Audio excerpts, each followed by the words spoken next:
Hi అండి, అందరికీ నమస్తే. Welcome back to our channel. చిన్న పాపకి లెహంగానైతే స్టిచ్ చేస్తుందండి. నా దగ్గర మిషన్ నేర్చుకునే అమ్మాయి అయితే ఏం చేసిందనంటే ఇక్కడ నుంచి ఇక్కడికి సోలలాగా ఇట్లే తీసుకొచ్చింది. ఈ డ్రెస్ లోపల చూస్తే ఏంటంటే కుట్టిప్పింది నేను చూడకముందే. ఈ మొత్తం ఇక్కడ పట్టేసినట్టు అవుతుందని చెప్పేసి అలాగ తీయాలి కదా, లైనింగ్ అలాగా మెయిన్ ఫ్యాబ్రిక్ అలాగా అనేది ఇది దేని దానికి వేయాలరా అని చెప్పానంటే ఇక్కడ పట్టేసినట్టు అవుతుంది అక్క అని చెప్పానని చూపించింది. అయితే కుట్టిప్పింది, మీకు చూపిద్దామంటే నేను ఇంకో సైడ్ అయితే వేసి చూపిస్తా చూడండి. ఈ స్టిచ్చింగ్ ఎట్లా వేసుకోవాలి, సైడ్ స్టిచ్చెస్ అనేది చిన్న పాపకైనా ఫ్రాక్స్కైనా దేనికైనా ఇలా మన ఖర్చు ఎంతవరకు అయితే పట్టుకున్నామో అంతవరకు ఖర్చుకి ఎంత ఉంటుందో సైడ్ స్టిచ్చెస్ అంతవరకు అయితే కరెక్ట్గా పట్టుకొని, ఇదైతే బేబీ ఫ్రాకు లంగా బ్లౌజు.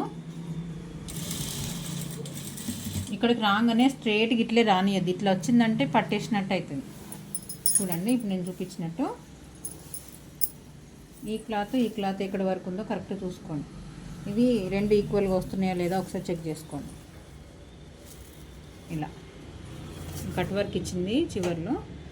ఇలా సైడ్ స్టిచ్చెస్ అనేది వేసుకుంటప్పుడు లైనింగ్ అనేది చూడండి, క్లాత్ అనేది దీన్ని ఇట్లే మొత్తం ఇట్లా పట్టేసినట్టు ఉంచకుండా కొంచెం అడ్జస్ట్మెంట్ అనేది క్లాత్ అనేది అటు ఇటు అనుకుంటూ లైనింగ్ అనేది అలాగ వెళ్ళిపోవాలి. అంటే మనం లైనింగ్ పార్ట్ అనేది ఇట్లా ఒక 1 ఇంచు 2 ఇంచులు 2.5 ఇంచుల వరకు కిందికి వచ్చేటట్టు ఉంచుకొని ఇలా లైనింగ్ అనేది అలాగ సైడ్కి వెళ్ళిపోవాలి మనం స్టిచ్చింగ్ వేస్తుంటే. ఇట్లయితే మీరు ఇలా స్టిచ్ చేసుకున్నారు అనుకోండి, వేసిన తర్వాత చూపిస్తాను కదా. మనం ఖర్చుకి ఎంతవరకు అయితే పట్టుకున్నామో అంతవరకు స్టిచ్చింగ్ అయితే కంపల్సరీ వేయాల్సిందే. ఇలానైతే కుట్టు వేసుకున్నాం కదా. తర్వాత ఇంకో స్టిచ్కి ఇది లోపలికి ఇది ఎంత వరకు అవుతుందో లైనింగ్ పార్ట్ ఇలానే పట్టుకొని ఇంకో స్టిచ్ అయితే కంపల్సరీగా ఇట్లా 2 ఫోల్డ్ చేసుకోవాలి. ఒకసారి ఎట్లా వచ్చిందో చూద్దాం లోపలికి. ఇలా చూడండి, ఎక్కడ కూడా పట్టేయకుండా కొంచెం సైడ్కి అయితే ఇట్లా తను వేసినట్టు. ఇప్పుడు ఇందాకనైతే ఇక్కడ మట్టుకు ఇట్లా వచ్చి లోపలికి ఇట్లా వెళ్ళిపోయింది అన్నట్టు. ఇట్లా లోపలికి వెళ్ళిపోయి ఇది ఇట్లా బయటకు కనిపించడం, ఇక్కడ ఇట్లా ఒక పీరిట్ లాగా కనిపించింది. అంటే మన డాట్స్ పడితే ఎట్లా అవుతుందో షార్ప్గా అట్లా వచ్చింది అన్నట్టు. ఇట్లా చూడండి, ఇట్లా వేస్తే మనకు పిల్లలు వేసుకున్నా కానీ ఎక్కడ సైడ్ స్టిచ్చెస్ ఉన్నాయి అనేది గుర్తుపట్టి రాకుండా ఉంటుంది. ఇట్లా వేయాలి. ఇప్పుడు లోపలిది కూడా లైనింగ్ ఎట్లా వేయాలని చూపిస్తే చూడండి.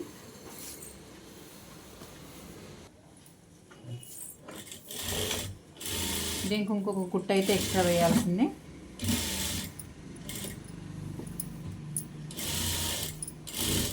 ఇది ఇంకో కుట్టు వేసుకొచ్చేటప్పుడే ఫోల్డింగ్ అనేది కరెక్ట్గా ఇలా ఖర్చులు అనేవి లోపలికి పోయేటట్టు ఓవర్లాక్ అనేది మనం యూజ్ చేయకుండా ఇలానైతే స్టిచ్ వేసేసుకుంటే ఖర్చు అనేది బయటకు కనిపించకుండా ఉంటుంది. ఇక్కడ బక్రం ఉంది కాబట్టి ఫోల్డ్ కాదు, స్టిచ్ చేసి స్ట్రైట్గా వేసేస్తాం.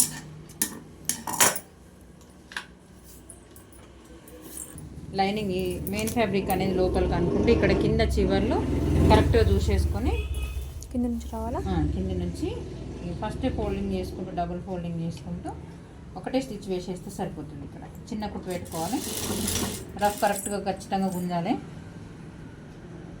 ఖర్చులు అనేటి లోపలికి వెళ్ళిపోయేటట్టు ఇలా చూడంగానే మనకు బయటకు చూస్తే ఎంత బాగా కనిపించిందో లోపలికి చూస్తే కూడా లైనింగ్ పార్ట్ సైడు చూస్తే కూడా అంత నీట్గా కనిపించేటట్టు స్టిచ్చింగ్ చేయాలండి.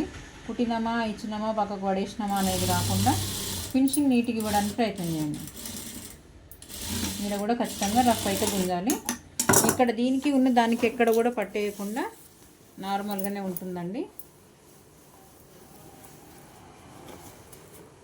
చూడండి, ఇంకో సైడ్ వేస్తే ఇలా ఎంత బాగా కనిపిస్తుంది చూడండి. పాప వేసుకున్న తర్వాత బ్లౌజ్ వేసుకుంటే అసలు సైడ్ స్టిచ్చెస్ ఎక్కడ ఉన్నాయి అనేది కూడా గుర్తుపట్టు రాకుండా ఉంటాయి. ఈ సైడ్ కూడా వేస్తే అట్లే కనిపిస్తుంది. ఓకే అండి, వీడియో నచ్చితే లైక్ చేయండి, షేర్ చేయండి.